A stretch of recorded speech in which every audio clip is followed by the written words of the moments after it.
La loi des gaz parfaits nous permet de répondre à certaines questions, notamment déterminer le nombre de molécules qui sont inspirées lors d'une respiration. Voyons ce problème-ci. On voit que le volume inhalé a été mesuré, il vaut 1,85 litres. La pression atmosphérique, à ce moment-là, est de 0,95 atmosphères et la température ambiante est de 21 degrés Celsius. On cherche à déterminer le nombre de molécules inhalées. On doit passer pour cela par le nombre de moles qui sont inhalés. Le nombre de moles est donné par petit n dans la formule des gaz parfaits. C'est notre inconnu ici. Je retranscris toutes les données pour les avoir bien ensemble sous la main. Le volume est de 1,85 litres. La pression est de 0,95 atmosphères. Et la température est de 21 degrés Celsius. La loi qui va nous aider est la loi des gaz parfaits. Elle fait le lien entre la pression, le volume, le nombre de moles, une constante R et la température T. Ce qu'on cherche, c'est le nombre de moles petit n. On va donc isoler petit n dans cette expression. Comment? En divisant les deux côtés de la relation par R et par T. On arrive à N égale la pression P multipliée par le volume V et divisé par R, la constante des gaz, et par T, la température. On ne connaît pas encore R. C'est une constante, on va la trouver dans des tables. Voici 3 propositions pour la constante des gaz. Les valeurs sont différentes parce que les unités sont différentes.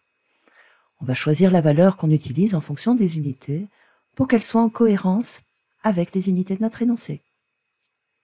À la première ligne, on parle de joules. Or, dans notre énoncé, on a des litres, des atmosphères et des degrés, pas de joules.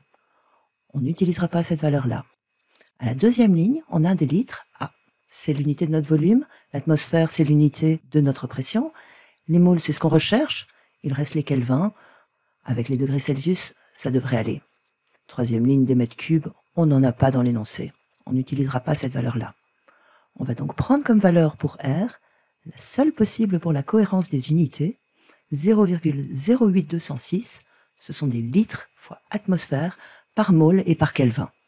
Il nous reste à ajuster notre température de degrés Celsius en kelvin. Pour cela, il suffit de rajouter la constante de 273 qui correspond au zéro absolu. On obtient donc la température de 294 Kelvin.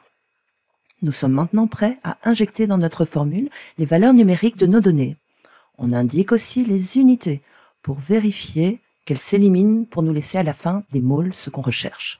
Alors la pression, 0,95 atmosphères, le volume 1,85 litres, la constante des gaz parfaits avec toutes ces unités,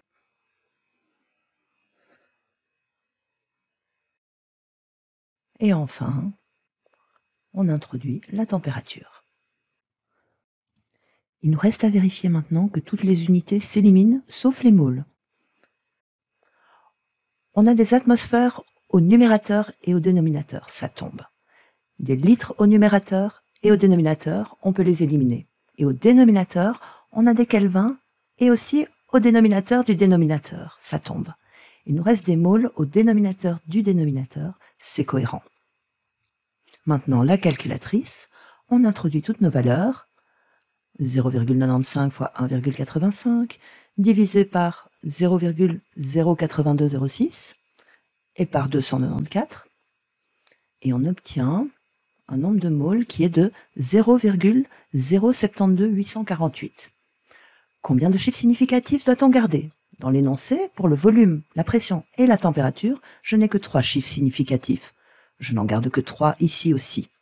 Et donc mon nombre de moles est de finalement 0,0728. Mais ce qu'on me demande, c'est le nombre de molécules. Ce nombre de molécules dépend du nombre de moles. Il faut bien comprendre qu'une mole, c'est un paquet de molécules qui contient 6,022 fois 10 exposant 23 molécules.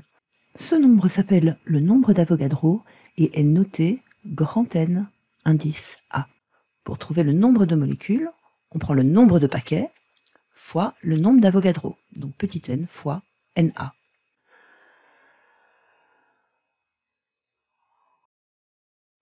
Dans la calculatrice, on va utiliser la touche exp, qui veut dire x 10 exposants. On en aura besoin pour introduire ce nombre d'Avogadro. Et on obtient finalement un nombre colossal de molécules qu'on va écrire sous forme d'écriture scientifique avec cette touche. Comme ça, on peut le lire.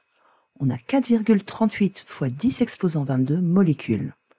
Ça fait à peu près 40 000 milliards de molécules inspirées lors d'une inspiration.